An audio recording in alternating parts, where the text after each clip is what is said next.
Muy buen día, estimada maestra, compañeras y compañeros. Mi nombre es Fabio Alberto Carrillo Botello, estudiante de octavo semestre de Derecho de la Universidad Nacional Abierta de Distancia. En esta, la fase 5 de conclusiones de acciones constitucionales como eje central en esta formación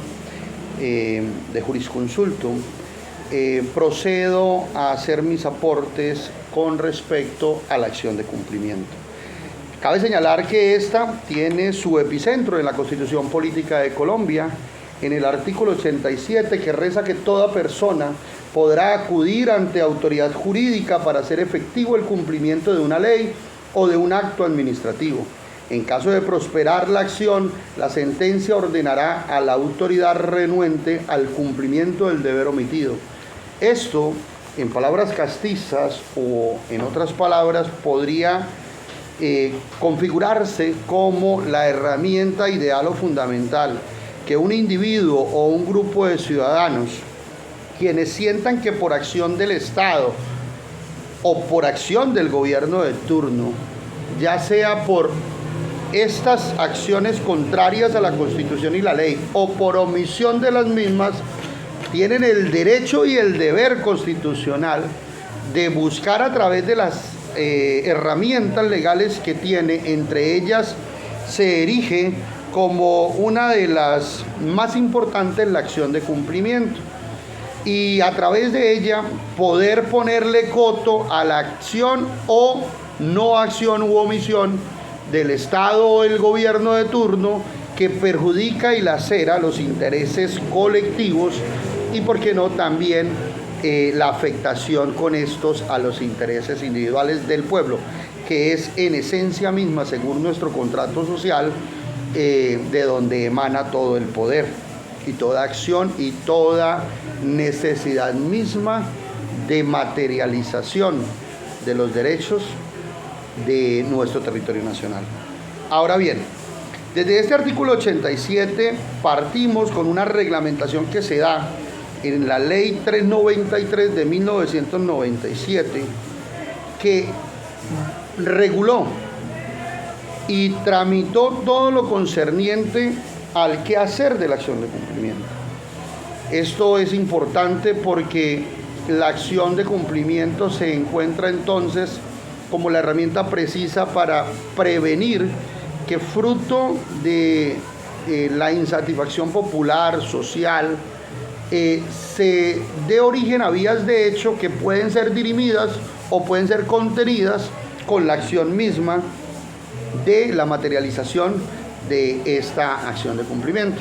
Ahora bien, podemos decir que dentro de las cosas muy importantes es el fortalecimiento del control ciudadano sobre el Estado,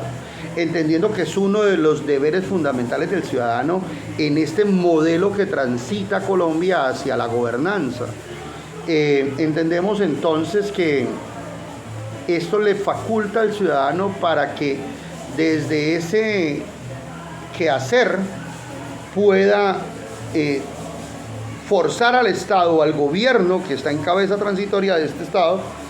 a cumplir con su deber según lo consagra la Constitución y según lo define todo el proceder jurisprudencial de la nación. Con esto, evidentemente, pues contenemos lo concerniente a protestas, bloqueos, acciones de hecho, confrontaciones entre las comunidades y las autoridades, entre otras circunstancias adversas, y por qué no decir que también que puedan conllevar o derivar finalmente a vías de ilegalidad, de levantamientos populares armados, entre otros. Es importante señalar que la acción de cumplimiento ofrece esa vía jurídica rápida, pacífica y efectiva para resolver estas tensiones, dirimir estas problemáticas. Asimismo, es como el aporte central entre el Estado social de derecho, le faculta al ciudadano para ponerle coto a las inaniciones del Estado. Por supuesto, con la aplicación de la acción de cumplimiento, pues ya hay una reducción per se de la insatisfacción, por ende reduce lo que es la respuesta beligerante del Estado para mantener el control y el orden. Asimismo, podemos decir que este mecanismo permite que las comunidades tengan un instrumento preciso, idóneo, para hacer las reclamaciones que corresponden. Y por supuesto, el Estado evita hacer lo que ya decíamos, las intervenciones coercitivas o de la fuerza pública bruta, como diría una ex senadora que entra a matar y a doblegar.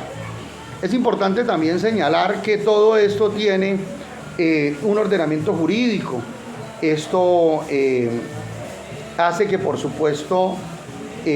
tenga primacía a la hora de identificar por así decirlo, los intereses del privado, los intereses de las multinacionales, puesto que prima el interés colectivo y popular de ese deber del Estado de responder a las necesidades del Estado, del pueblo, perdón. Es importante también que la acción de cumplimiento refuerza ese interés colectivo, esa protección, ese interés colectivo. Entre otros, podemos señalar que la acción de cumplimiento busca esa eficacia y eficiencia del Estado en la aplicación de la ley, los aportes para dirimir los conflictos políticos, sociales, culturales, ambientales, entre otros. Inclusive ha llegado al punto de que la acción de cumplimiento se ha convertido como en un coayudador para la garantía de los derechos sociales, culturales, los DESCAS, los derechos de nuevo orden. Evidentemente también los derechos de poblaciones vulnerables, víctimas del conflicto, LGBTIQ+, firmantes de paz. Hay un hecho muy importante en la acción de cumplimiento que podemos retrotraer en el ejemplo de la voluntad del gobierno anterior de hacer trizas la paz. Y en ese sentido podríamos decir que estamos hablando que la acción de cumplimiento, por ejemplo, fue pieza fundamental a la hora de exigir por parte de los firmantes y las víctimas de la violencia que el gobierno Duque no afectara en su totalidad los acuerdos firmados por el Estado, porque evidentemente quedó un daño eficaz a la implementación de los acuerdos. Ahora bien, también podemos decir que también ha reforzado las acciones que en torno a los derechos como la salud, la educación, entre otros, sobre todo en poblaciones o entre comillas minorías, pero que en realidad son poblaciones de un valor muy significativo en nuestra nación, sobre todo por esa deuda histórica que se tiene, como la población afrodescendiente, indígena, campesina, que inclusive aún hoy está a la espera de la reglamentación en el Congreso de la República de esos derechos que como campesinos tienen. Y ni qué decir de las comunidades indígenas, que a pesar de que se les dio origen en la Constitución del 91, aún la aplicación de la ley no se materializa, a pesar de los avances en el actual gobierno. Cabe señalar también que la acción de cumplimiento es esa, como lo decíamos, protección adicional de los derechos sociales. Ante toda esa desidia o ante todo ese deseo de ciertos gobiernos de turno de destruir lo construido o de lacerar los intereses de las poblaciones, es muy importante señalar que esta protegen demasiado las acciones que las comunidades realizan en torno a la defensa del medio ambiente, de los derechos de los animales, de los derechos hídricos y naturales que tenemos como seres humanos. Toda aquella acción u omisión del gobierno de turno o del Estado en su conjunto que vaya en contravía, ¿cierto?, de los intereses colectivos, de los derechos colectivos que benefician al pueblo, son en sí mismo la motivación central para que el pueblo, haciendo uso de la acción de cumplimiento, logre, por supuesto,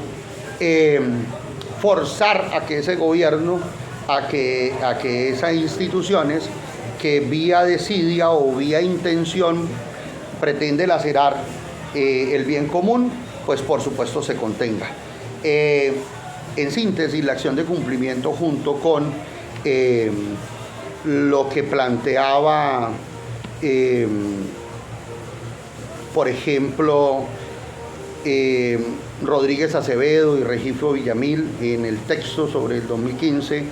que analiza y establece cómo ha funcionado la acción de cumplimiento en el departamento del Tolima, y nos pone como ejemplo su aplicación en real en las decisiones judiciales y las dificultades para su eficacia. Asimismo, podemos señalar que en el texto de Sarmiento López del 2020 nos plantea que la acción de cumplimiento es un mecanismo idóneo para exigir que el Estado ejecute de manera efectiva los compromisos del acuerdo de paz, como lo mencionábamos en este video hace unos minutos. También nos plantea en el video de Derecho a la Huaca cómo en la explicación en lengua sencilla qué es la acción de cumplimiento, cuando procede, cuáles son los requisitos, su fundamento constitucional y cómo se usa en la práctica jurídica colombiana. También Vargas, Chávez, Gómez, Rey y Rodríguez en el 2018 nos plantean que estudia esa actuar de la acción de cumplimiento y que puede exigirse frente a los compromisos adquiridos por el gobierno durante, por ejemplo, el paro del 2013 o, por qué no, los diferentes movimientos sociales de los territorios que han hecho acuerdos con diferentes gobiernos que nunca han sido cumplidos y que este gobierno actual que termina y el Cambio por la Vida ha venido reactivando en mesas de interlocución con los diferentes movimientos sociales de los territorios. También nos plantea la demanda de inconstitucionalidad de la ley 1801 del 2016 en el Código de Policía, como por ejemplo en el texto nos hablaba de que analiza la constitucionalidad de varios artículos del Código de Policía, argumentando que vulneran derechos fundamentales y principios constitucionales, y muestra cómo las normas administrativas deben adecuarse a la Constitución para ser exigibles mediante acciones como la del cumplimiento. Asimismo, y deja claro que el proceder del Congreso fue errático parcialmente en la gestión a la hora de elaborar leyes que al aplicarla en los territorios pues no tiene sentido, porque estas van en contravía de muchas circunstancias que rodean el quehacer de los individuos en los territorios apartados sobre todo. Y por último, al respecto de la demanda inconstitucional del artículo 163 de la ley 100 de 1993, pues en los textos de estudio de esta materia logramos cuestionar la constitucionalidad de las reglas del sistema de seguridad social asociados al cobro de aportes, indicando que estas normas pueden afectar el acceso a la seguridad social, y nos muestra cómo el control constitucional garantiza que las obligaciones estatales sean válidas y exigibles, pero devela que se abusa del ciudadano en busca de crear un negocio al pasar a considerarlo terriblemente como un cliente o como sencillamente un enfermo que requiere servicios y no derechos y garantías fundamentales. Finalmente, quiero agradecer la oportunidad de concluir este proceso y este periplo de aprendizaje en su área, y quedo atento a cualquier proceso adicional que me permita seguir incrementando y acrecentando esta capacidad de comprensión, formación, para poder alcanzar el título de abogado. Muchas gracias y que Dios le bendiga y le proteja siempre.